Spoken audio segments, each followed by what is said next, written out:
sound waves at the best possible source. Okay? So when we use a microphone or something like that, we have to figure out, okay, how are the sound waves moving in the room, and where is the best place to capture those sound waves? 就是我们在那个声音在那个空气中是用振动的来去做传送，然后我们就是称为那个振动为声波。那我们就是要就是学说如何去在拍摄影片的时候去找到最佳位置去去对准那个声波，然后去找到最佳的那个位置去录到我们的声音这样子。Okay, so here let's do one more experiment. 我们再做另外一个实验。And I think this is always kind of a funny one to do. It can really show the people, okay, if sound is just vibration, okay, we know sound is vibration, pressure variation, and we know that we have to capture those sound waves in order to get a clear recording, say, for our audio. The question is, how do the sound waves move through the room?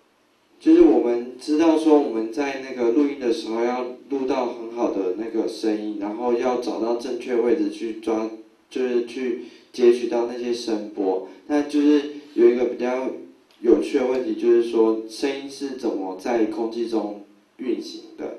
Traveling in waves like this.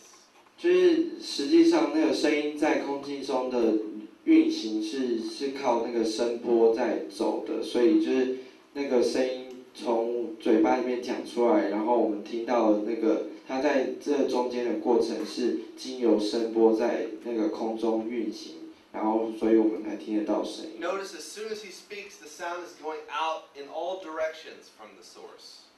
然后就是注意它，就是它声音就像水波一样，它就是会朝着四面八方这样扩散出去。 If you are standing behind, if he is speaking, let's say he is speaking, and I'm standing right here, and he's speaking, I can still hear him, which means even though I'm right behind him and his body is blocking the sound, I can still hear it because the sound is traveling through his body.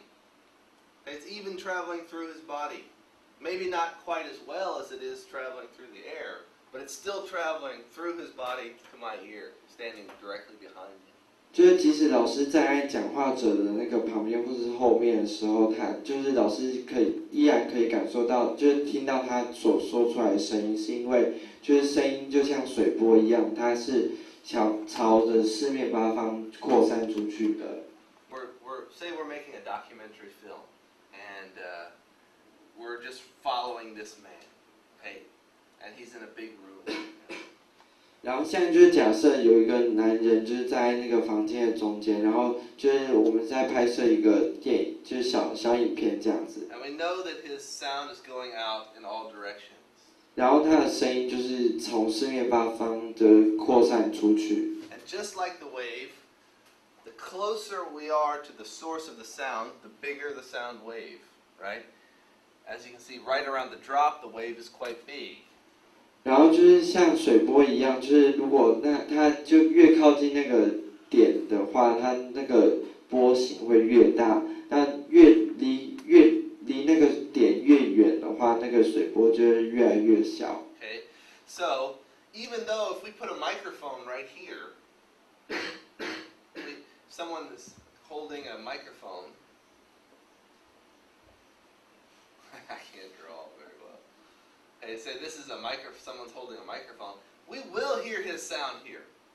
就是即使我们就是在很远的地方拿着麦克风录那个声音，它还是可以录得到那个声音。Conditioner may be as loud as his voice. It'll be, if putting the microphone here, his voice will be competing with all those other sounds that are waves that are floating around the room.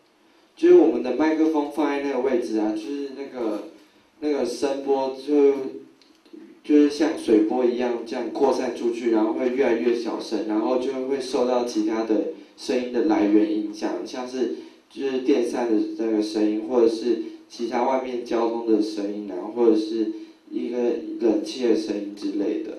But here, at the source of the sound, the wave is bigger, right? And wave is, the bigger his voice is. The bigger the wave, the less difference there is between his voice and all those other sounds in the room. So that wave around here of his voice is quite big, but that wave of the traffic in the distance right here may be quite small.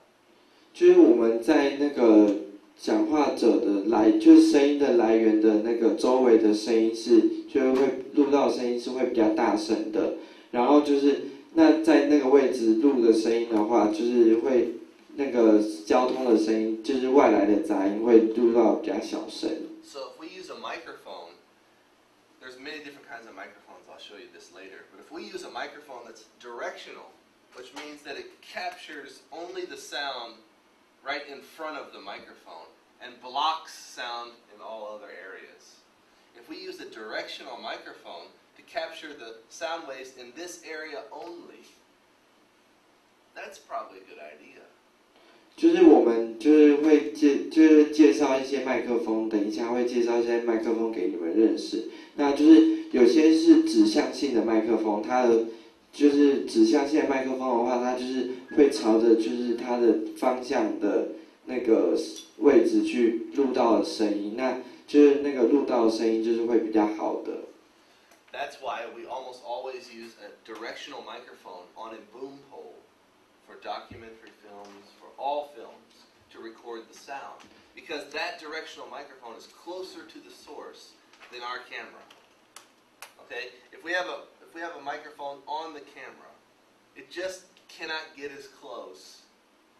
And the microphone directional pattern is not as tight to hear specifically just those sound waves around his mouth.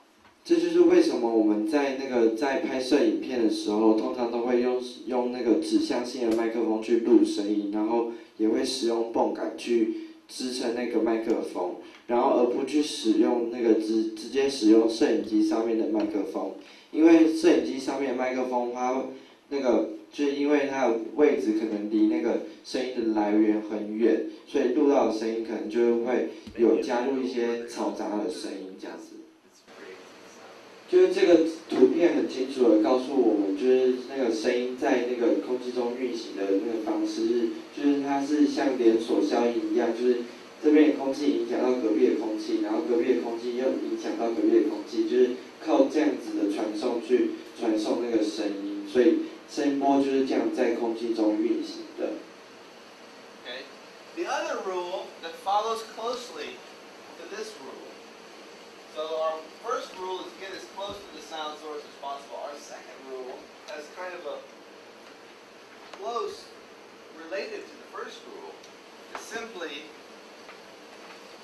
to get as far away